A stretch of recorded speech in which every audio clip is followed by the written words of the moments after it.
सभे मगहिया भाई बहन के भुलेटन काका के राम राम आथिन मगहिया खबर में सुनथिन देश दुनिया के खबर।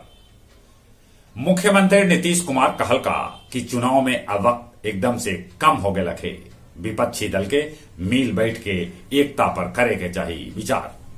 सुरक्षा घेरा में चूक के चलते राहुल गांधी के नेतृत्व में निकलल भारत जोड़ो यात्रा रोक देवल गेल।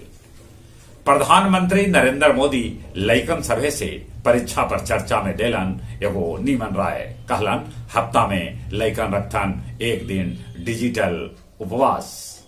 बजट के पहले शेयर बाजार एकदम से धड़ाम हो गए। 3 महीना में सबला निचला स्तर पर पहुंचल सेंटेक्स। कोल इंडिया खादान के ऊपरे के पत्थर से बनावल जाए रेत। मोरबी पुल हादसा में 12,000 पन्ना के आरोप पत्र दाखिल कैल गए है।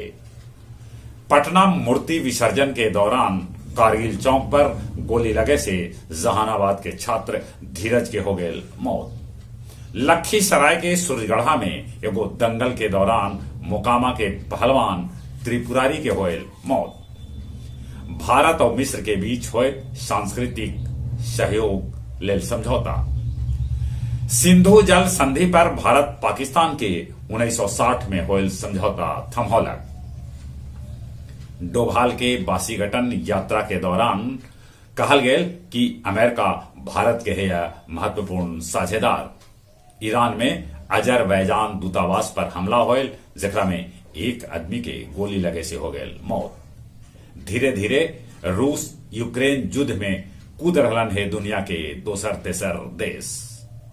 तीसरा विश्व युद्ध के खतरा मंडरा रहा है। बोधगया में उप मुख्यमंत्री तेजस्वी प्रसाद यादव कैलन 3 दिवसीय बौद्ध महोत्सव के विधिवत उद्घाटन। बोधगया में सैंड आर्टिस्ट मधुरेंद्र के कलाकृति के लोग कर रहलन है पसंद। पूर्व मुख्यमंत्री जीतनराम मांझी कहल का कि बोधगया के विकास लेल बनावल जाए प्राधिकार। डोभी पुलिस 5 किलो गांजा बरामद कैल। अब कुछ खेल के समाचार। पहिलका T20 मैच में न्यूजीलैंड भारत के 12 रन से हरा दिला। मिचेल और हॉनवे न्यूजीलैंड के तरफ से जड़लन अर्धशतक। भारत की तरफ से सुंदरम जड़लन अर्धशतक। अंडर 19 T20 विश्व कप में भारतीय महिला टीम न्यूजीलैंड महिला टीम के 8 विकेट से हरा दिला।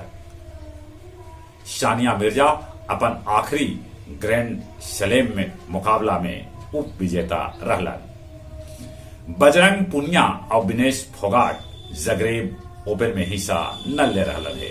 और हॉकी विश्व कप के फाइनल अब जर्मनी और बेल्जियम के बीच खेलल जाए। चले एक बार फिर से अपने सभे के बुलेटिन काका के राम राम।